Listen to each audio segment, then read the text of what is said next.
Bismillahirrahmanirrahim. Alhamdulillahirabbil alamin. Wassalatu wassalamu ala asyrafil anbiya'i wal mursalin wa ala alihi wa sahbihi ajma'in. Assalamualaikum warahmatullahi wabarakatuh. Waalaikumsalam. Sidang penonton yang saya hormati sekalian, alhamdulillah sama-sama kita syukur kepada Allah Subhanahu wa taala yang mana kita masih lagi di dalam ruangan Ramadan Karim, nasihat Ramadan pada hari ini insya-Allah. Dan pada hari ini alhamdulillah kita dapat bersama dengan Ustaz Haji Abdul Rahman Daud, Pengetua Majlis Umat Islam Wilayah Fatani, untuk memperkatakan tentang nasihat Ramadan. Yang kita sekarang berada di dalam bulan Ramadan dan perlu juga kita memperkatakan tentang nasihat Ramadan untuk kita berada dalam bulan Ramadan dengan penuh berkesan insya-Allah. Assalamualaikum warahmatullahi wabarakatuh. Waalaikumsalam warahmatullahi Ustaz, wabarakatuh. apa khabar? Semua sehat? Ya, alhamdulillah, khair. Alhamdulillah. Hari ini merupakan peluang keemasan yang kita dapat Ustaz bersama dengan kita Ya. untuk memperkatakan tentang Ramadan. Persiapan Ramadan, nasihat Ramadan. Ya. Dan semua ini adalah satu perkara yang sangat penting bagi mencapai Ramadan. Ya. Untuk yang kita hadapi insya-Allah. Dan maka dengan itu saya ingin mempersilakan Ustaz tentang apa yang kita memperkatakan tentang Ramadan, nasihat Ramadan. Silakan Ya. Ustaz. A'udzubillahi minasyaitonirrajim. Bismillahirrahmanirrahim. Alhamdulillahirabbil alamin wassalatu wassalamu ala asyrafil anbiya'i wal mursalin wa ala alihi wa sahbihi ajma'in. Assalamualaikum warahmatullahi wabarakatuh. Pertama kali saya ucap terima kasih kepada pengurusi dalam upacara dalam menyambut Ramadan. Dan juga saya sampaikan salam Ramadan kepada kaum muslimin dan muslimat, sidang pendengar, sidang penonton yang berada di tempat masing-masing. Alhamdulillah, hari ini marilah sama-sama kita bersyukur kepada Allah Subhanahu Wa Taala yang mana Allah memberi taufik, hidayah dan inayah kepada kita kaum muslimin dan muslimat seluruhnya, supaya dapat kita bersama-sama menyambut Ramadan Al-Mubarak pada tahun 1430 Hijriah. Ya. Oleh itu, kepada kaum muslimin muslimat, kita sama-sama dapat menyambut Ramadan Al-Mubarak. Sebelum daripada kita ingin menyambut Ramadan Al-Mubarak itu, seharusnya kita mengkaji dan kita menghayati tentangnya kelebihan Ramadan dan hikmah dan rahsia Ramadan, supaya dapat kita betul-betul dengan keikhlasan kita, dengan rasa mahabbah kita, kasih mesra kita menyambut Ramadan Al-Mubarak. Selaku kita menyambut, dan di samping kita memberi kehormatan kepada bulan Ramadan, oleh kerana Rasulullah SAW sudah pun membuat perbandingan. Ramadan ini merupakan satu tetamu yang maha agung, yang paling terhormat. Dengan itu, kepada kaum muslimin dan muslimat, harus kita menghayati dan mengkaji tentangnya tetamu yang terhormat ini. Apakah dia bawa benda-benda yang bersama-sama dengan tetamu ini untuk menziarahi kita. Dengan itulah, manakala kita disebutkan Ramadan, kita ingat Ramadan merupakan satu tetamu yang kita tunggu-tunggukan. Selama 12 bulan, selama 11 bulan dia tu senyap sepi berpisah dengan kita. Oleh itu Ramadan juga akan tiba menziarahi kita. Dengan itulah kita harus membuat persiapan untuk menyambut. Satu, kalau kita tengok di negara-negara Islam di dunia hari ini, berbagai-bagai cara menyambut Ramadan Al-Mubarak. Satu, dengan perasaannya, rasa suka hati. Kalau betul-betul orang yang beriman itunya, manakalanya tibalah Ramadan, merupakan satu tamu yang terhormat. Kalau kita dibanding dengan manusia, dia ini adalah manusia yang paling agung, yang paling hormat. Oleh itu, dia ini cara kita nak sambut dia tu kena harusnya kita membuat persiapan, dan di segi rohani kita, di segi hati dan tulus ikhlas supaya dapat kita menyambutkan Ramadan sebagaimana yang Rasulullah begitu juga mengajarkan kepada para sahabat ridwanullah alaihim supaya mereka itu menyambut sertanya. Rasulullah sallallahu alaihi wasallam juga beliau pernah mengatakan Ramadan itulah sayyidus syuhur, penghulu bagi segala bulannya, selama 12 bulan itunya. Dan hendaklah kita sambut merupakan satu tetamu yang untuk menziarahi kita itu dengan secara terbaik. Oleh itu manakala kita sambut dan kita beri kedudukan kehormatan yang paling tinggi, kawalan yang kita tinggi kepada Ramadan itu, insya-Allah apa yang kita jaksa kita bersama dengan Ramadan itu memangnya 29 hari ataupun 30 hari yang bersama-sama dengan kita. Dan kita mengetahuikan bahwasanya Ramadan apakah dia bawa rusia-rusia kepada kita.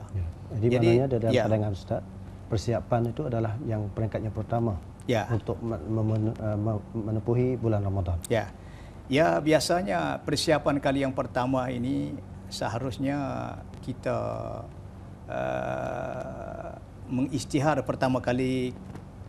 Kalau kita selaku ketua rumah, harusnya kita memberitahu, mengisytiharkan kepada anak keluarga kita, anak kita, kata tetamu Ramadan akan tibanya. Kalau kita di peringkat imam, seharusnya kita tu kena buat persiapan isytihar kepada anak-anak buah, anak makmum yang ada di tempat kita. Yang pertama kalinya, kalau kita di segi hukumnya, sebelum daripada kita nak menentukan tetamu Ramadan akan bersama dengan kita kena perintah kepada anak-anak makmum supaya melihat anak bulan. Ini persiapan. Kalau di mana-mana saja pun negara-negara Islam supaya melihat ke anak bulan Ramadan. Kalau iaitu biasanya pada tanggal akhirnya Syawal, Syaban. Akhir Syaban 29 atau 30 mencukupi. Oleh itu kesikanya kalau dapat ru'yah dan kelihatan Ramadan supaya kita nak menentukan Syaban dan juga Ramadan itunya. Oleh itu kita kena isytihar kepada rakyat kaum muslimin seluruhnya di peringkat kalau kita jadi imam, kalau kita jadi staf-staf di pihak majlis agama Islam Laftani dah hari ini dan juga majlis lain umumnya harusnya kena mengisytiharkan dengan melalui radio dan melalui televisyen ataupun dengan melalui cara kalau di negara-negara memangnya ada gunakan tradisional guna dengan berdeh besar daripada sebagainya. Ini harus buat persiapan. Dan kalau di masjid-masjid harusnya kita buat sikap ubah cara hidup di dalam bulan Ramadan itu harusnya kita buat perubahan. Kalau kita duduk biasa hendaklah kita tingkat alam sekitar di masjid-masjid kita di apa saja dengan kita bubuh lampu dan sebagainya. Ini menandakan bahwasanya tetamu kita akan bersama-sama dengan kita. Ini bagai-bagai caralah kalau kita mengkaji dan menghayati tentangnya dunia Islam di hari ini, berbagai-bagai cara. Tapi tujuannya satu, supaya dapat kita menyambut dengan baik di hari kita berpuasa dan juga di waktu malam kita bertarawih jemaah dan sebagainya. Itu cara kita menyambut Ramadan, dan kita isilah Ramadan kita itu dengan benda-benda yang berfaedah. Jadi maksudnya sambutan Ramadan dapat mengubahkan cara hidup. Betul. Yang selama ni 11 bulan yang berada di luar bulan Ramadan, setibanya Ramadan, cara hidup kita berubah. Memang berubah. Tapi berubah tu macam mana kita nak menghadapi perubahan itu saja? Yang memangnya satunya perubahan perubahan itu mengikut cara program apa yang telah diaturkan oleh Islam kita. Berartinya kalau biasanya di tengah hari kita makan seperti mana biasalah, sarapan pagi, tengah hari, dan juga di waktu malam kita selalu kita tidur ataupun biasa kita begitu. Tapi manakalanya tiba di bulan Ramadan, cara kita buat persiapannya hendaklah syai kita berpuasa. Dan di waktu malam pula kita selepas kita berbuka puasa, sama-sama kita dapat kita menujukan ke masjid untuk salat tarawih hingga sampai selesainya. Dan kita isikan selepas daripada itu dengan membaca tilawatul Quran dan zikrillah dan sebagainya. Dengan itu selepas daripada itu lepas daripada setengah malam itu hendaklah kita tu bersahur. Ini merupakan satu orang panggil cara hidup kitanya adalah memangnya perubahan daripada sebelum dan kita berada di bulan Ramadan. Itunya satu cara. Dan dalam hal masalah untuk menentukan makan minum kita, itu cara kita memangnya kita kena ada buat perubahan juga. Cara tak seperti biasalah, tak biasa ni perkara macam ni kita. Itu kena buat persiapan sebelum berada di dalam dan juga akhirnya itu. Akhir. Ya. Macam mana persiapan di sebelah akhir, Ustaz? Persiapan di sebelah akhir ini memangnya kita tu manakalanya Ashrul Awakhir, hanya kita tingkatkanlah sedikit. Satu je kata kita menghidupkan dalam masalah Ashrul Awakhir dengan kita i'tikaf di masjid-masjid. Ini merupakan satu menghidupkan sunnah Rasulullah SAW dan juga ulama-ulama salafus salih, tabi'in yang kemudiannya itu menggalakkan supayanya di Ashrul Awakhir supaya menghidupkan ihya Lailatul Qadar. Semua itu adalah menuntut Lailatul Qadar. Kerana hikmat Lailatul Qadar ini tak khairun min alfi syahr, lebih baik pada 1000 malam yang kita mengerjakan amal ibadat. Satu malam itu lebih baik daripada khairun min alfi syahr. Oleh itu kita merebutkanlah peluang. Kerana di bulan Ramadan itulah merupakan satu panggil syahrut tijarah ma'allah subhanahu wa ta'ala. Merupakan satu bulan untuk kita berniaga dengan Allah subhanahu wa ta'ala. Itu dalam perniagaan kita bersediakan benda-benda untuk kita nak jual benda ni kepada Allah Subhanahu Wa Taala. Satu di antaranya kita menghidupkan i'tikaf, di sampingnya tilawatul Quran dan zikrullah dan sebagainya. Apa saja benda yang untuk nak tingkatkan masalah ibadat-ibadat kita. Kerana ibadat itu merupakan satu makanan roh. Oleh itu rebutkanlah peluang kita di bulan Ramadan, khususnya di Ashrul Awakhir sebelah akhirnya, supaya dapat kita menutupkan Lailatul Qadar. Yang kita adalah satu perniagaan yang paling besar untuk kita mengejarkan dalam masalah kelabaan kita itunya.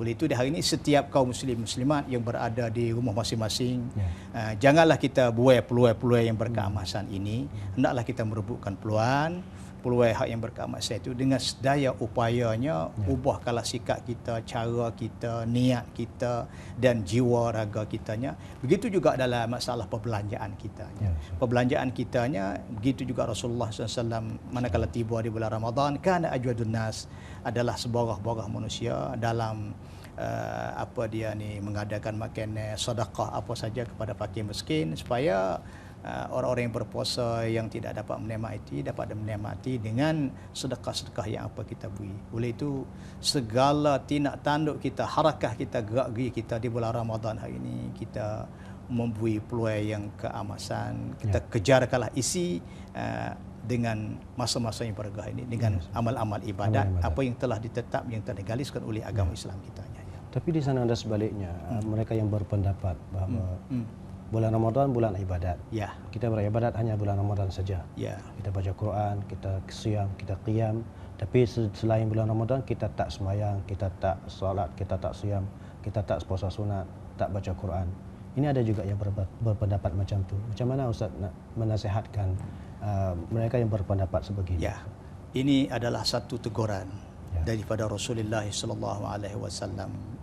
Manakala tibalah bulan Ramadan, selalu dia ubah segala sikap dia, apa saja dia tinggal segala benda-benda yang mungkarat dia sana itu. Penuh bulan Ramadan dia mengerjakan ibadat. Oleh itu manakala bulan Ramadan dah pergi, dah tinggal kita kembali klik seperti mana biasa. Itu adalah sangat-sangat perkara yang diberkahi oleh Rasulullah sallallahu alaihi wasallam. Rasulullah tidak mahu melihatkan umat-umat dianya kita digunakan masalahnya, isikan segala benda-benda yang berfaedah itu untuk di bulan Ramadan saja. Cumanya bulan Ramadan supaya kita tingkat berlomba-lomba di dalam masalah mengamalkan ibadat, kerana bulan itu adalah bulan yang paling berganda-ganda, mudha'afati al-ajr. Jadi kalau kita dibanding dengan bulan-bulan yang lain. Selepas daripada itu, apa yang kita membiasai dalam bulan Ramadan kita teruskan. Kekalkanlah buat selama-lamanya. Jangan kita buat jadi ambil panggil dalam program untuk Ramadan, manakala Ramadan hilang dan juga amal ibadat dah hilang. Itu semua tidak mahu.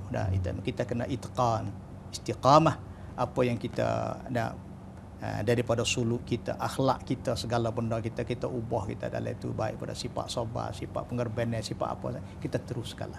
Ini tujuan Allah SWT memfardukan Ramadan, kerana Ramadan itu memangnya kita dah tahu tentang kedudukan dia, rukun min arkanil Islam. Di sampingnya itu pula supaya mendidikkan kita di segi ruhaniyah, di segi jasadiah kita, wujudaniyah, semua itu adalah kita ambil segala apa kegiatan nasyatat di bulan Ramadan itu sebagai menjadi latihan kita untuk selepasnya, nak memperbaikikan dalam masalah islahkan diri kita maupun di segi jiwa kita, apa segala harta benda itu. Ini merupakan satu tempat madrasah litarbiyah, sekolah untuk nak mendidik, nak membimbingkan dalam masalah kita. Kalau kita ingin menjadi orang yang bahagia, al-muflihun, as-salihun, al-faizun, al-muttaqin dan sebagainya, kita gunakanlah madrasah Ramadan ini sebagai menjadi alat untuk proseskan diri kita supaya nak menunjukkan daripada orang yang berbahagia di dunia, aman sentosa di akhirat nanti, insya-Allah. Ustaz, sebab apa apabila kita katakan tentang Ramadan, kita akan sebutkan madrasah Ramadan? Apakah di sebaliknya menamakan Ramadan ini sebagai madrasah Ramadan? Ya memangnya ditakbir apa dibuat perbandingan. Kerana sekolah ni merupakan, kalau kita dibandingkan, sekolah ni itu merupakan tempat proses. Enjing untuk nak pelik, untuk nak proseskan manusia, pelitapan kita jadi ada kunapa, ada berapa. Begitu juga di dalam sekolah tu memangnya ada dengan kelekapan-kelekapan, dah penat, susah. Allah untuk nak memproses itu ada tenaganya daripada gurunya dan sebagainya, supaya nak nak proses anak-anak didik kita sebagai menjadi orang yang terbaik, al-insan as-salih. Begitu juga Ramadan diibaratkan seperti sekolah untuk nak didik, nak bimbing supaya menjadi jiwa kita seorang yang terbaik, tidak ada sifat sabar, sifat timbang rasa, masyaqqah, ada rahmah, ada apa dan sebagainya. Ramadan juga merupakan satu sekolah, seolah-olahnya satu kelas untuk nak pelik di segi jiwa kita itu sebagai menjadi jiwa yang bersih dan tulus ikhlasnya, tahalasa dan sabar dan sebagainya. Jadi banyak lagi lah hikmah-hikmah dan rusia di dalam bulan Ramadan itu. Itulah apa Ustaz, yang kalau kita katakan tentang bulan Ramadan, nasihat-nasihat bulan Ramadan. Maka di sini saya selaku minta Ustaz selaku pengetua Majlis Umat Islam Fatwa ni sebagai untuk memberikan nasihat khalasah secara rumusan khalasah untuk muslim-muslimat kita, untuk sebagai panduan gunakan pada bulan Ramadan, insya-Allah. Sekali lagi saya tu untuk buat secara ringkas kepada kaum muslimin dan muslimat, saudara-saudari kita yang selalu mendengarkan program kita di pada malam yang mulia hari ini. Dan saya ingin juga berpesan diri saya sendiri, keluarga saya dan juga kaum muslimat, manakala tibalah bulan Ramadan, kita harusnya bulan Ramadan itu adalah bulan yang baik dan bulan yang mulia, dan sertanya berganda-gandakan pahala untuk bagi mereka yang mengerjakan amal ibadat. Kepada kaum muslimat, khususnya kepada muda-mudi dah ini, di waktu malam, waktu siang itu hendaklah kita berpuasa. Serta puasa kita tu adalah sebagai menjadi puasa kita tu duduk dalam grade A yang kita maunya. Oleh itu kita kena jagalah benda-benda yang untuk nak merosakkan puasa kita tu, mufsidat puasa kita di waktu siang hari, mengikut apa yang telah dikehendakikan oleh kaedah-kaedah berpuasa yang sah pada syarak, serta mendapatkan pahala dan mendapatkan faedah-faedah untuk kita.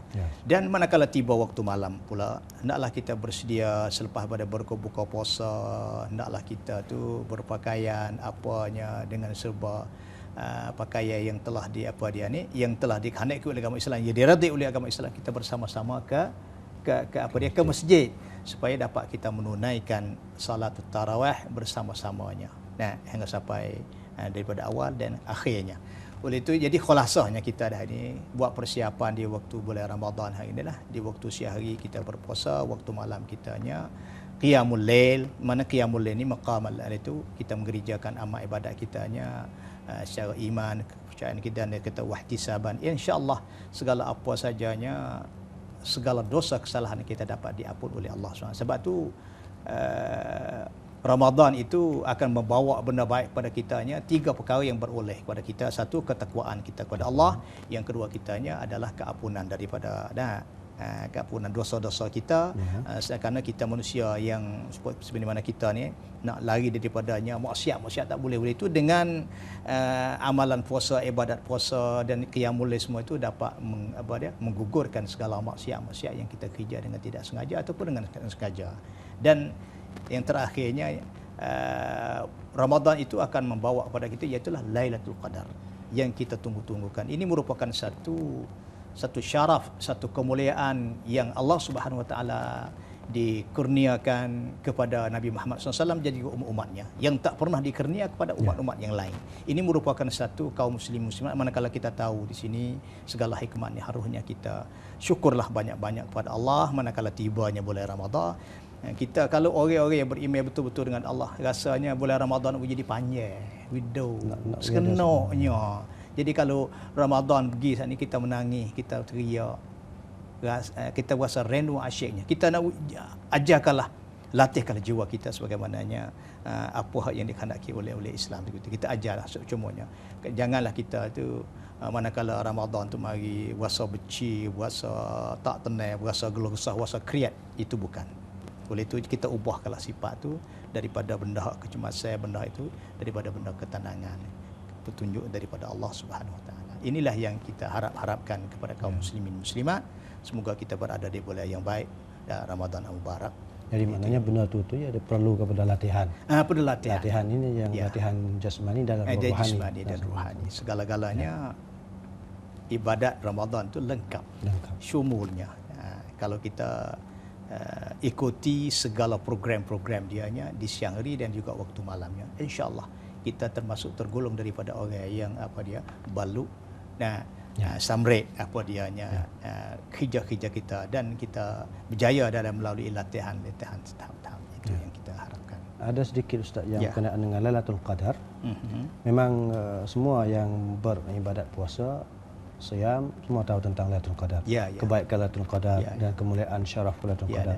Tapi cara-cara untuk nak mendapatkan Lailatul Qadar itu memang ada kadang-kadangnya proses itu tak tahu pun nak jelas. Kadang-kadang itulah sebab macam mana nasihat Ustaz untuk menujukan ke Lailatul Qadar. Baik. Sebab Lailatul Qadar tidak dihadkan masa.